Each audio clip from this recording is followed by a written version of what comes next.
విధంగా ఈరోజు ఈ కార్యక్రమాన్ని P4 తీసుకొచ్చాం. జీరో పావర్టీ, పేదవాళ్ళందరికీ సహాయం చేయాలి. అదే సమయంలో ఎవరైతే ధనికులు ఉన్నారో, డబ్బులున్నాయో వాళ్ళు కూడా ఒకటే ఆలోచిస్తారు. డబ్బులు సంపాదించడం అవసరం, పేదరికం నుంచి పైకి రావడం అవసరం. ఆ తర్వాత మీకు తృప్తినిచ్చేది మీరు సమాజానికి ఏమి ఇచ్చారో అదే మీకు తృప్తినిస్తుంది.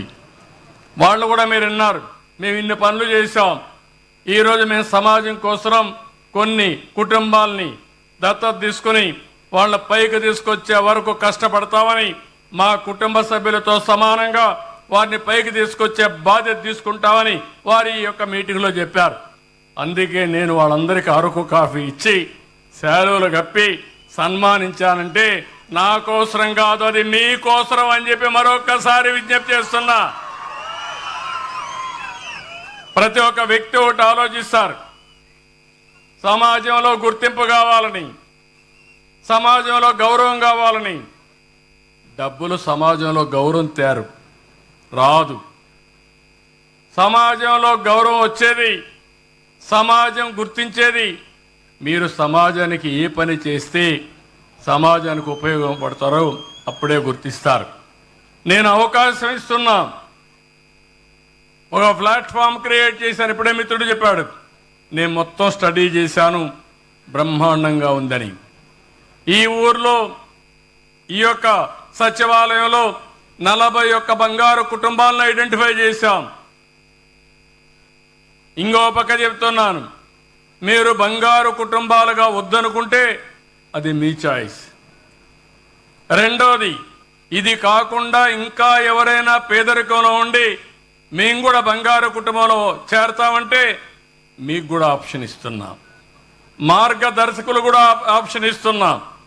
వీళ్లే కాదు, ఈ నలుగురిని మేము చేర్చుకుంటామంటే మీకు కూడా ఆప్షన్ ఇచ్చి వాళ్ళని కూడా ఈ కార్యక్రమంలో చేర్చుకునే బాధ్యత నేను తీసుకుంటాను. బంగారు కుటుంబాలకు ఆప్షన్ ఇస్తాను, మార్గదర్శకులకు ఆప్షన్ ఇస్తాను. కానీ బాగా చేసిన మార్గదర్శకుల్ని గుర్తిస్తా, గౌరవిస్తా, సన్మానం చేస్తా, అవార్డ్స్ ఇస్తా.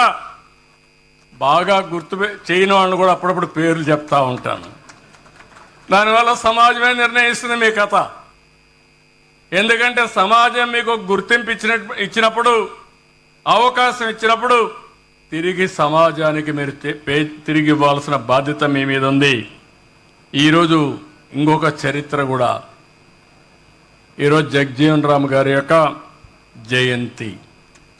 నేను గర్వపడుతున్న ఈ గ్రామానికి రావడం, ఈ గ్రామంలో నేను వచ్చి ఈ కార్యక్రమం చేయడం నా అదృష్టంగా నేను భావిస్తున్నా. అదే సమయంలో మీరు ఒకసారి చూస్తే 30 సంవత్సరాల కంటే ముందు ఆ రోజు ఎస్సీసీలో చాలా సమస్యలు ఉండేటివి. ఆ రోజు చాలా ఆందోళన జరిగాయి. అందులో కూడా ఎస్సీల్లో కొన్ని వర్గాలు వెనకబడి ఉన్నామని ఆందోళన చేస్తే నేను ఆ రోజు ఒక నిర్ణయం చేశాను, ఎస్సీస్లో కూడా వర్గీకరణ చేయాలి, ఏబిసిడి కేటగరైజేషన్ చేయాలని 30 ఏళ్లకు మునిపే నిర్ణయించాను. నా జీవితం అంతా నేను ఆలోచించింది, పేదవాడు ఎక్కడుంటే అక్కడుంటాం. దీనికి స్ఫూర్తి ఎన్టీఆర్. సమాజమే దేవాలయం, పేదవాళ్లే దేవుళ్ళని చెప్పిన ఏకైక వ్యక్తి నందమూరి తారక రామారావు గారు.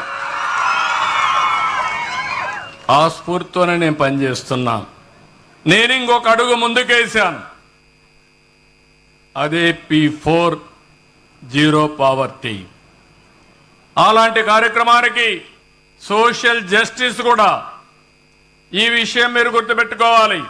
సామాజిక న్యాయం ఆ 30 సంవత్సరాల కంటే ముందు చేస్తే, తర్వాత అది అటు తిరిగి ఇటు తిరిగి సుప్రీంకోర్టు పోతే కొట్టేసేట్టుగా, సరిగా ఆర్గ్యూ చేయకపోతే సుప్రీంకోర్టులో కొట్టేశారు.